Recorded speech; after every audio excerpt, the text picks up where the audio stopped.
Perfect. Thanks everyone for joining the DNB meetup. We're at a final presentation now. So for the next 45 to 1 hour, we're going to talk about Gen AI and how financial analysts can boost their performance using the multi-modal solution.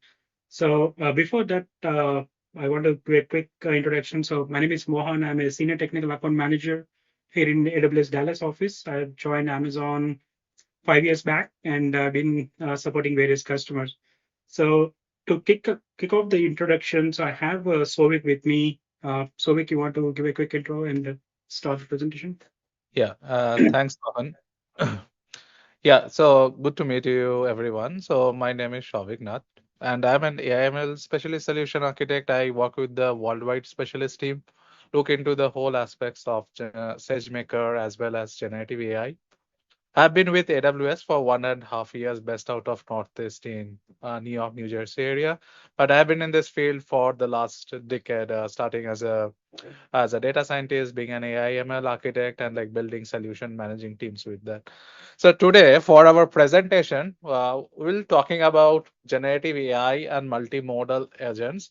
There are a few terms over here. One is generative AI. By now, you know how generative AI has taken like most of the users by storm, like with the introduction. And recently, AWS is offering for generative AI Bedrock has been also made GA, like generally available. That means like whoever is getting onboarded to AWS account, they can access Bedrock. Now, essentially, Bedrock has a number of models. It gives access to first party and third party models. But for today's presentation, we will walk you through like an use case for customers, especially in financial services area.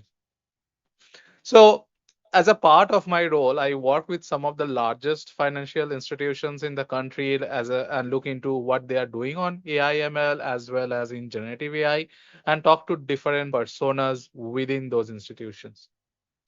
So let's take a look into one of the personas which we find among financial institutions, which is the financial analyst.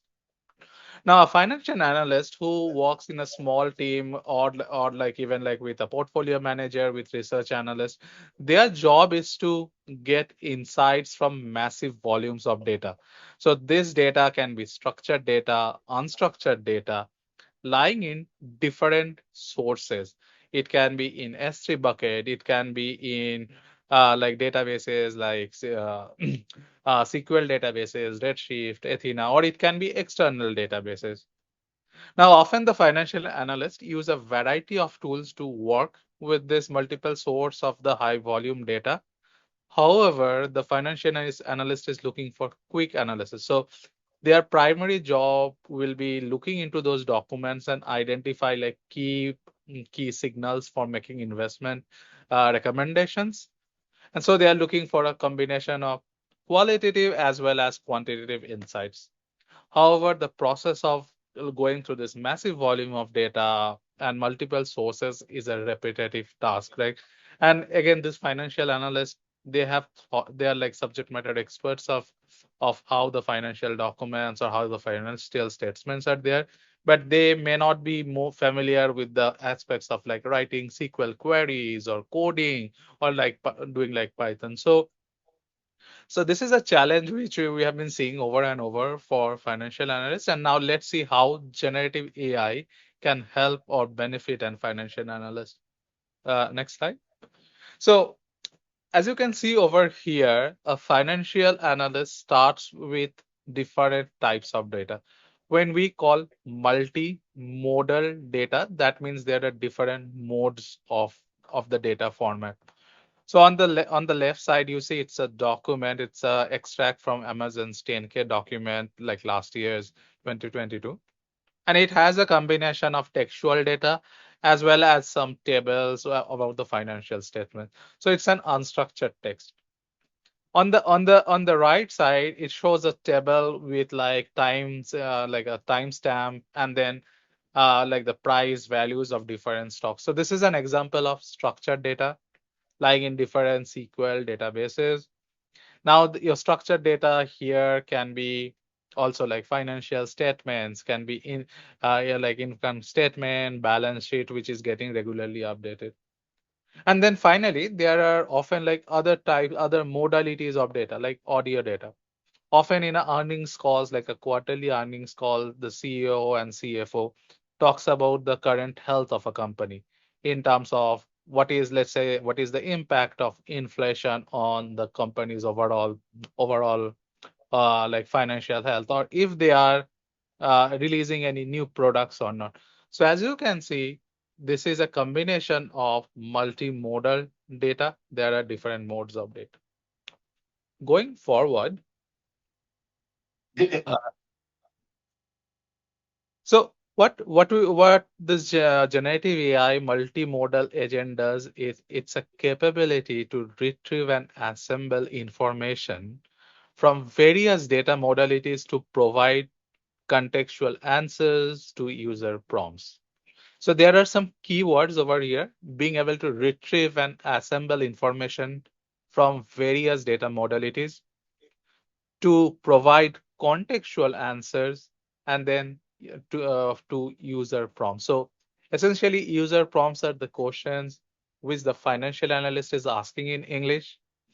Those questions are getting context from different modalities of the data and giving insights or results to the financial analyst. So the advantage or the benefits the multimodal agent brings to a financial analyst is it helps to gain them valuable insights, boost productivity in terms of financial analyst is focusing on getting those financial trends or signals, not spending time on developing codes or writing codes. It's an enhanced user experience. That means the user, the financial analyst, is interacting with all this variety of data in English, not in a language of the machine. And overall, it improves business operations because now the financial analyst can generate these insights, communicate in an agile way to portfolio managers who can go into the right aspects of the investments or not. So we will see more details what are the capabilities a multimodal agent brings and also see a demo. But so let's go to the next one. So on the left side, you see over here the different modalities of data. So as I explained in the last slide, there is unstructured text, which is 10K document, 10Q earnings calls report, structured tabular data like financial data, as well as audio recordings data. Now, in terms of capabilities, the multimodal agent brings a number of capabilities which generative AI with something called retrieval augmented generation offers. So there is contextual question and answering. That means an user can send a context, which are these different modalities of data, and the large language model uses the context to give a very specific information to the user. There is text to SQL. That means an user can ask a prompt in English. It will create a SQL query out of the prompt, query the database, generate the result, and give an answer back in English.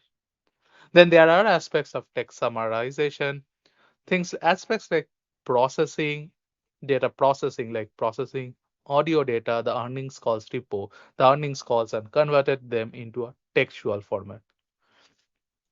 Now, often the financial analysts also have to do quantitative analysis, like in terms of calculating key financial ratios, or if they like to build like a optimal portfolio of weights of like I will say like the distribution of allocation of stocks in different assets, right?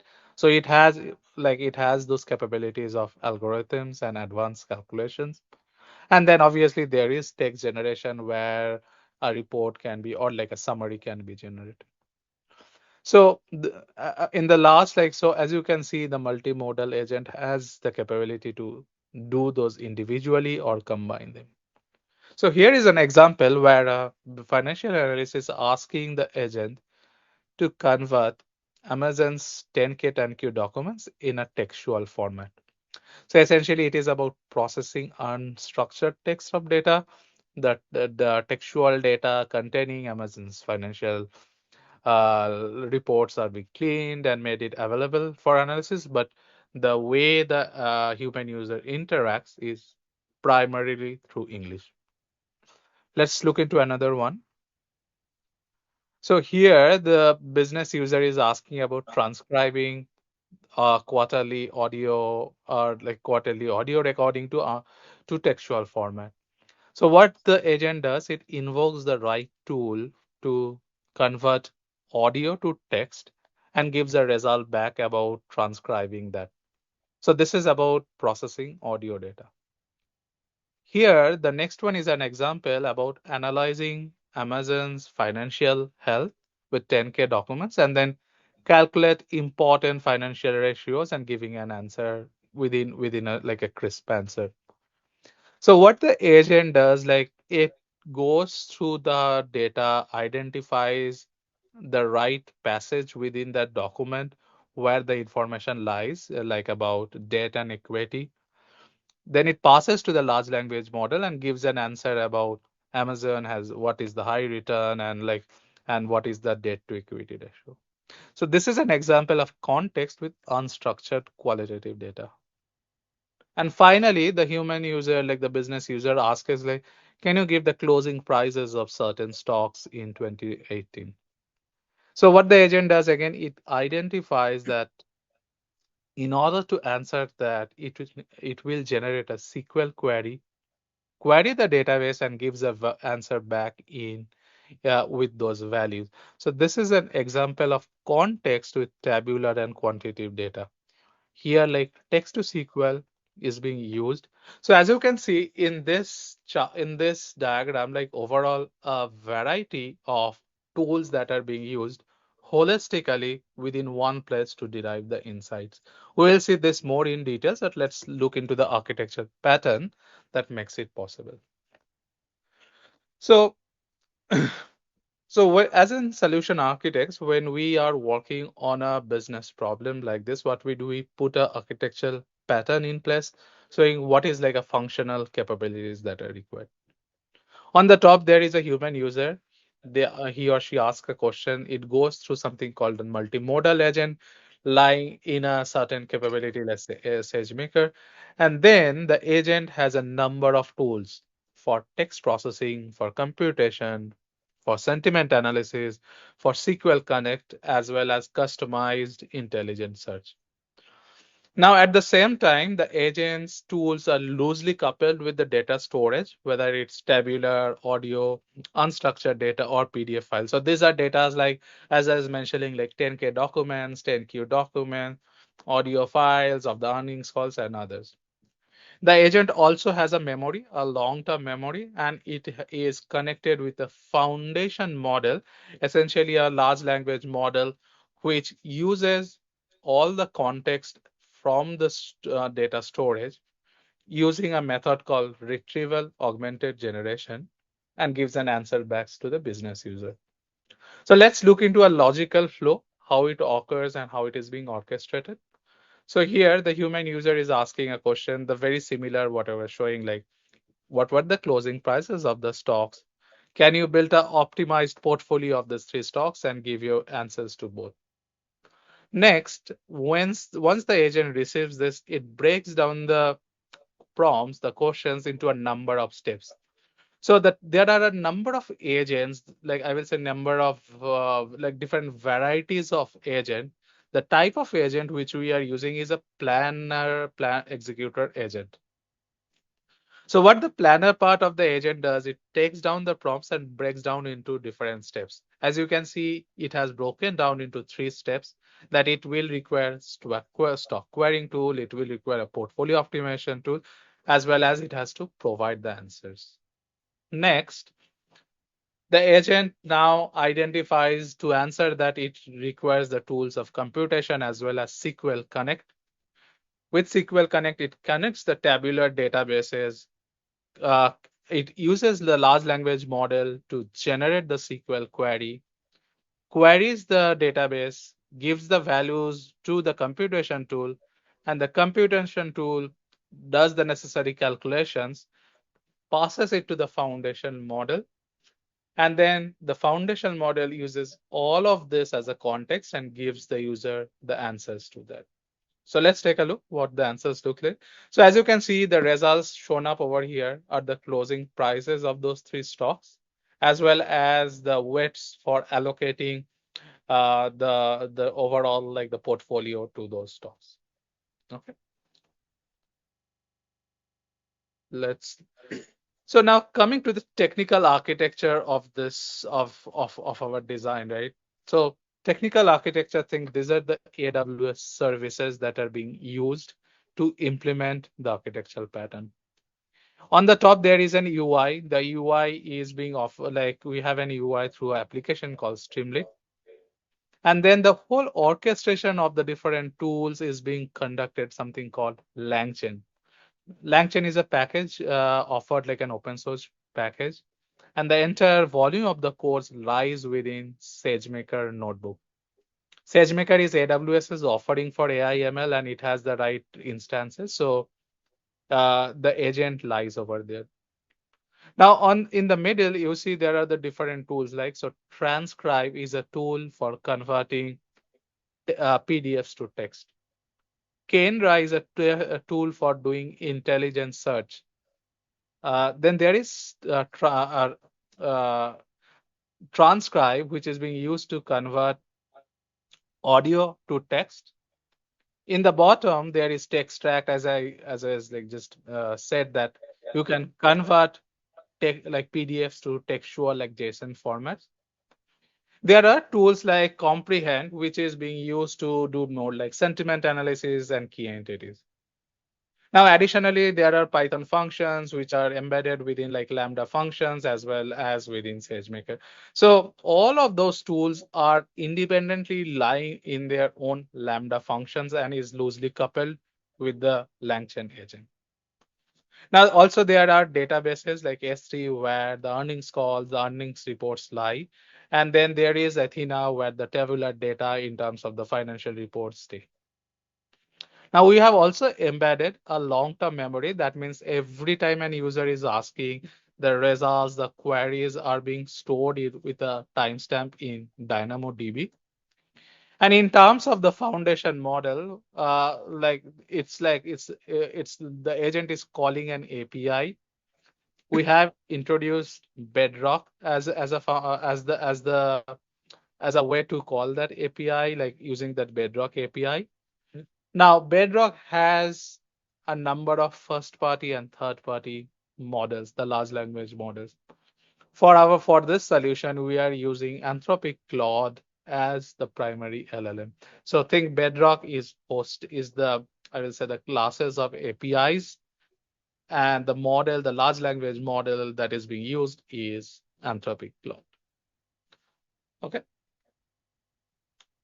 Let's look into further more on this. A couple of more prompt examples. So the first one is about asking companies top priorities in the coming year. What are the biggest risks that the company is facing? Now, in order to answer this, the agent identifies that it requires Kendra comprehend, and then since Kendra and comprehend lies within in their own Lambda functions, it invokes them and gives the result back to the business user, right? In terms of what are Amazon's priorities for are like in growth and expanding to new markets, but also what are the risks associated. There is also in the second one an example how to find like sentiment from Amazon's earnings calls in terms of the impact of inflation. In order to answer this, the tool uses transcribe to convert the audio to textual format and then uses comprehend like key entities as well as sentiment analysis to give the answer. Now, in terms of the answer, as you can see, the LLM is giving an answer about the sentiment is negative, but since we have asked him to give a justification, so it's identifying the particular quotes within the document to answer this. You will see a majority of them through the demo which Mohan will take you through. But let's take a look into a quick view how it looks like. Let's go to the next one. So over here, this is what I was saying about a Streamlit UI. The business or the financial analyst is asking a question. As you see, the questions over here is on the same questions about the closing prices of the stocks, about the optimal portfolio. There are some additional questions we will go through, but currently what the agent is doing, it is identifying these questions, breaking it down into different steps, generating the results. It goes through a number of iterations and will give an answer back. So let's give a moment while it shows up.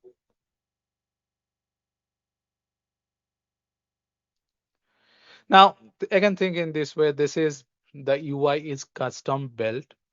What is happening underneath is this orchestration of different APIs and services that is going on.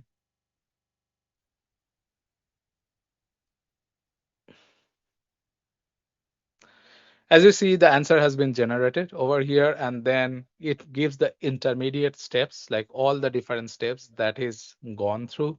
The thing to notice over here is the breakdown of the key steps. So the steps which I was highlighting is being shown over here.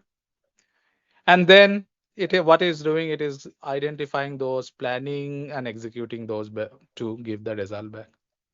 Next, take a look into another question about net sales of Amazon and what is the percentage difference. In this case, it is using like a tool like Kenra, getting the values of net sales of Amazon, and then it will use a computation tool to calculate the percentage difference.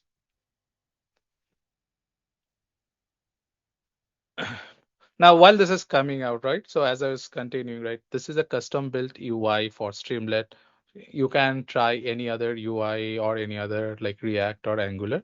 So as you see, the result has been generated, the steps have been broken down, and it has all those high volume data. Now, we are using Claude V2 as a model, and that model has a high token size, so it can take a large chunk of data as a context, but give a very succinct and precise answer to the question. Now, the final question which we have are about the biggest risk. This is comparatively a simpler question. It will identify one like a one tool, identify the document and give a summary of it over here. So in a nutshell, as you see in one place, the financial analyst is being able to work with a plethora of or like different modalities of data, doing structured and unstructured forms of data and performing both qualitative and quantitative analysis.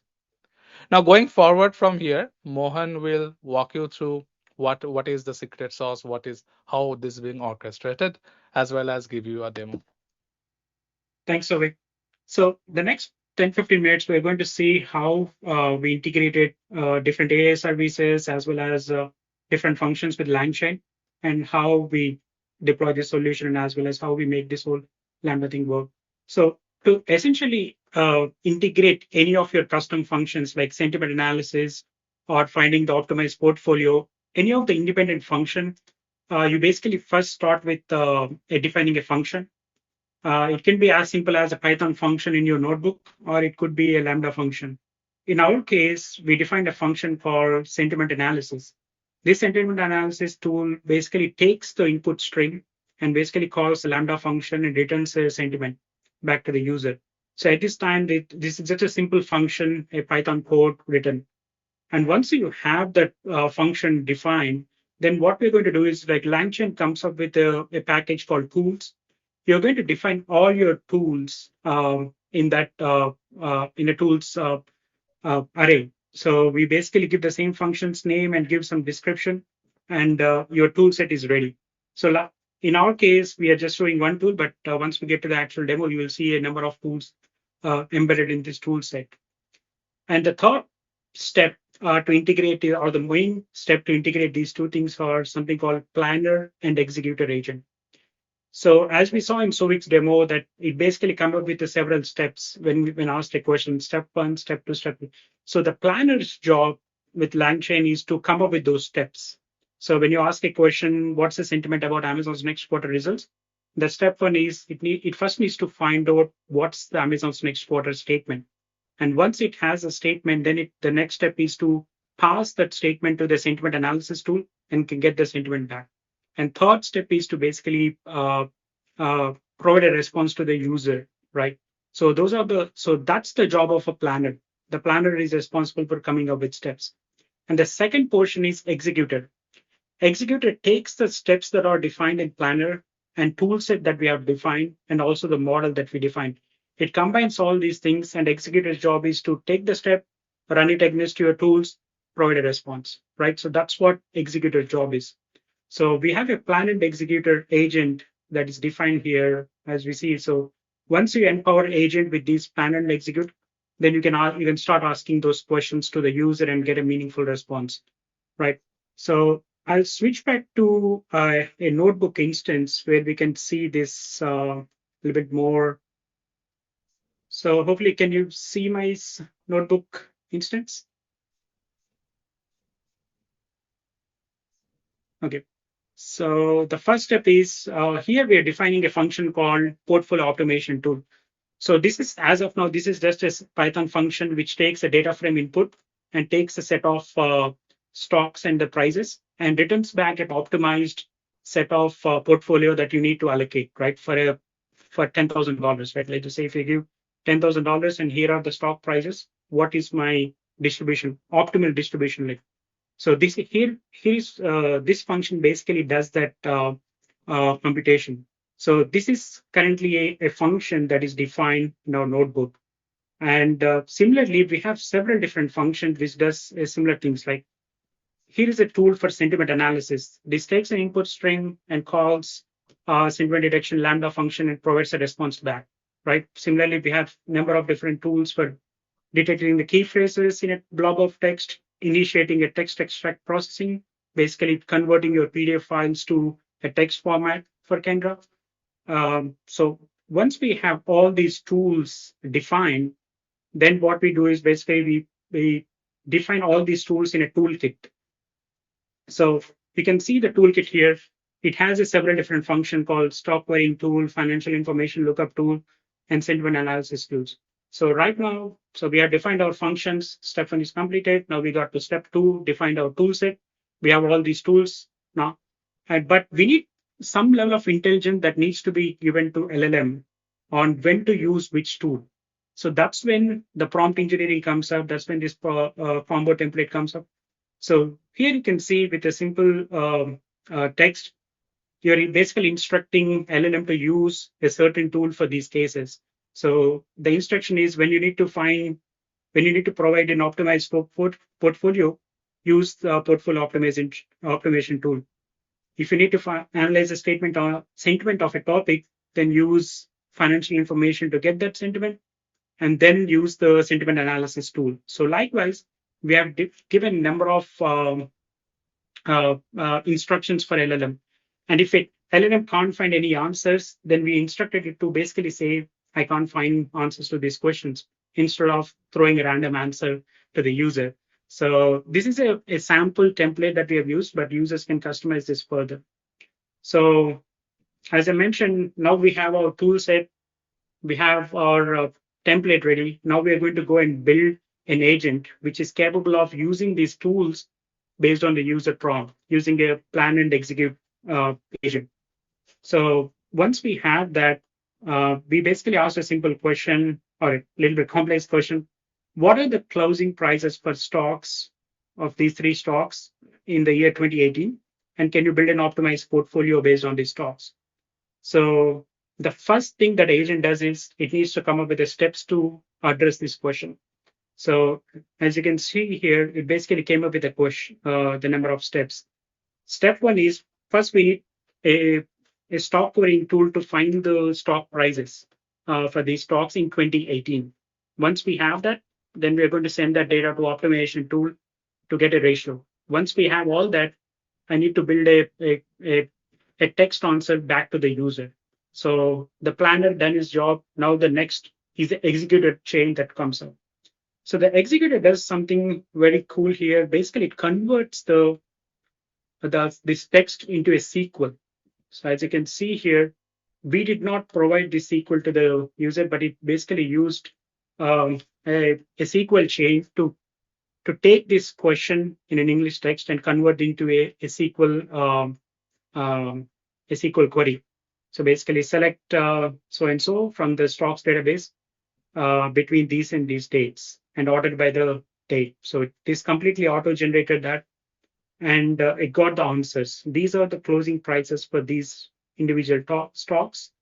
And once it has this data, the executor moves on to the step 2, which is providing this data to automation tool to get back an optimized portfolio information. So the next step is to move to the automation portfolio tool. So here is the portfolio automation tool kicks in, and the input to this automation tool is the stocks, stickers, names, and the prices. And it basically runs through the Python function that I showed. It does a bunch of calculations and gives us back a ratio back to the user. So let me move to the end of the chain. It basically coming up with several different percentage ratios for each of these ticker price, right? So the third step that is there is once you have your optimized portfolio distribution, you have to give that user back a text response.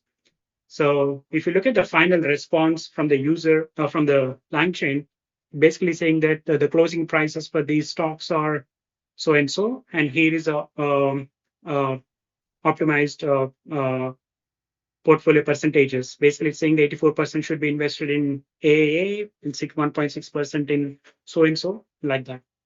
Similarly, you can ask more complex questions to the LangChain. So if you take a look at the second question, it basically asking what is the company's top priorities in the upcoming year based on the quarterly report. How do you see the company's competitive landscape is evolving, and what are the biggest risks? Please limit your answer to 5 sentences. So it's a pretty loaded question which has several different steps, right? The good part is you can basically go through this entire chain. And usually when users are building a GenAI solution, the recommendation is to always have human in loop so that you can do that checks. So here, for example, for this prompt, if you see any issues, you can go back and change your prompt template, or you can go back and make some changes to your tools to further fine tune. So it came up with a number of steps. It executes the planner and executor executes these steps, and it gives a nice summary at the end of this execution on the top priority. And based on all the data sets that we have, right? So we have 10Ks, 10Qs, audio recordings, and things like that. You can further ask the agent to justify the answers and show the data sources. It can also show you the data source after the end of the its response as well. So that's the notebook that I wanted to show. So let's quickly go back to our presentation again. So we saw how to integrate the LLMs with your custom functions or Lambda functions. So next we want to show a flow of how the Lambda is integrated when you call this function. So a sample tool invocation could be you ask a prompt to the user, what is Amazon's next quarter outcome sentiment is, right? So basically the multimodal agent got this question. It determine the number of steps, and one of the steps is to call a Lambda function, right? So it basically triggers a Lambda call, a web service invocation. And the Lambdas that we have written is essentially follow the same format for all the Lambdas. Basically, you get the input text from the LLM, and the process that inputs text and call different AI services. In this case, we called detect sentiment API using Boto 3, Python Boto 3. And it basically invokes that for comprehend API and gets back the response. Once we have the response, we prepare that response and send it back to the multimodal agent.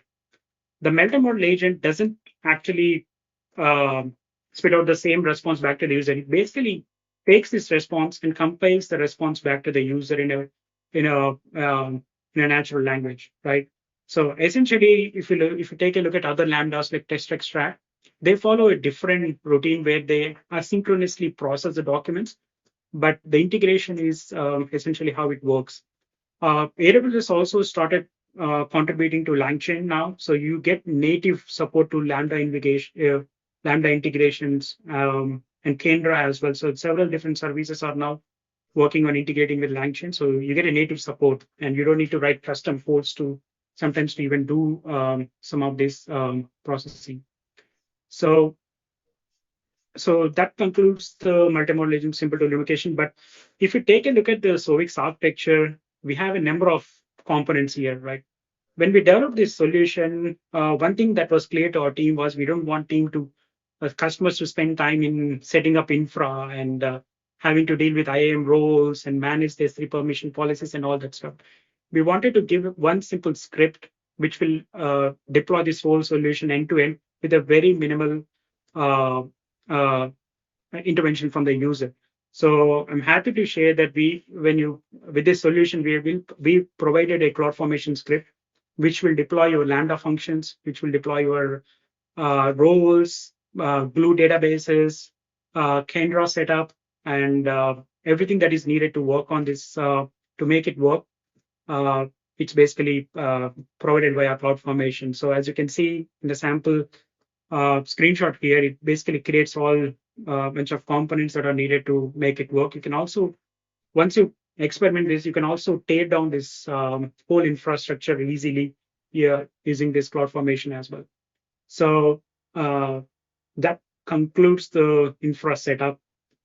I also want to, as you can see, it was a very comprehensive solution, which includes a number of AWS AS services. I want to call out my team, Vivian, Chena, Praful, Navneet, who are not on this call today, but they all are made significant contribution to make this solution make it work. So this blog post is out now, and along with the GitHub. So you can either scan these QR codes to get the blog post and GitHub URL. And we are also planning to send a summary email post the DNB Meetup. So you will have these slides as well as the recording and as well as the links to these various blog posts in that email.